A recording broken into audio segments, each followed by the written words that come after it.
So today we're going to learn how to use a trigger to change the perspective of your camera into a bit of a side-scroller view. So as an example, I'll run up these stairs, camera will switch, and I come back down the stairs and I'll switch back. Another example, there you go. Perfect. So how to do that? So first of all, what we need to do is we need to add in a box trigger. Like I've got here, you can see that all this area at the top of the stairs is covered by this box trigger that I've got. You can see it highlighted here. And I've also just added in a camera.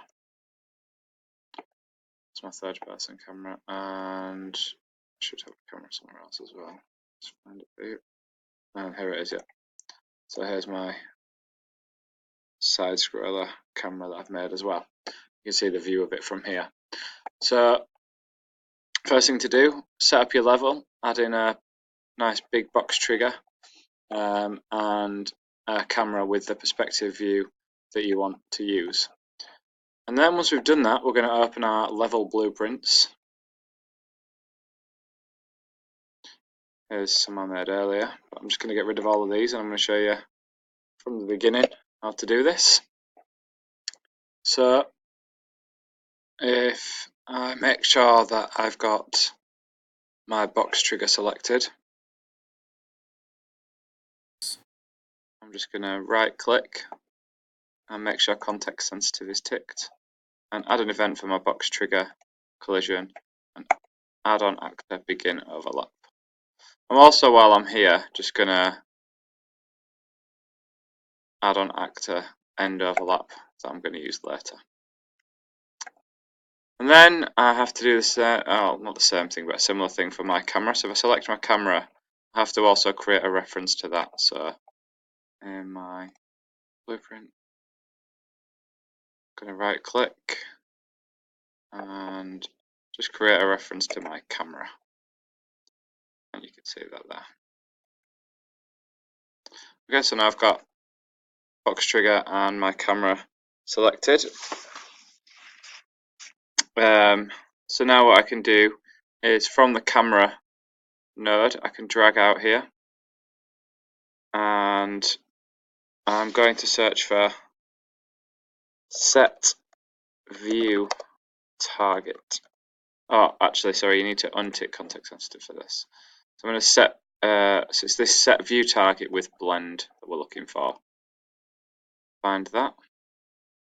Okay, and then the next thing I need to do is I need to get a player controller. So I need to right click somewhere and just type get player controller. Oh, I need help if you spelled it right. Yeah, so get player controller. So I've got that there as well.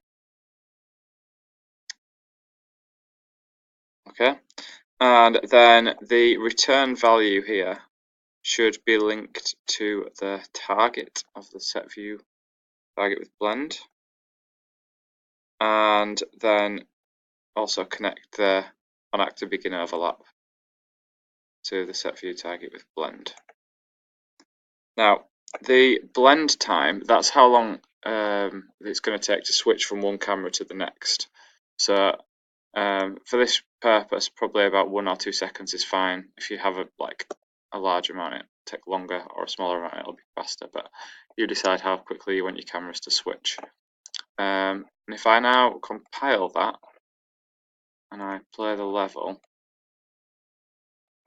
you'll see that I've got a 1 second switch between the camera, but it won't. It'll just stay in that view now because I haven't done the last part. So if I go back into my level blueprints and I need to do this on actor end overlap, it's a little bit more tricky because I have to take it back to that original third person perspective. So there's quite a few things that I need to do in order to do that. So first of all, I need to get the actor class. So if I drag from here,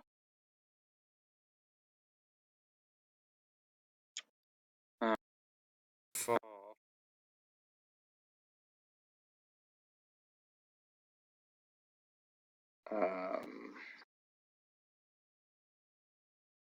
get all actor. This get all actors of class. Okay, and then I want the properties from the third person. So if I search in here for third, helps if you spell it right. Third person character. I select third person character there.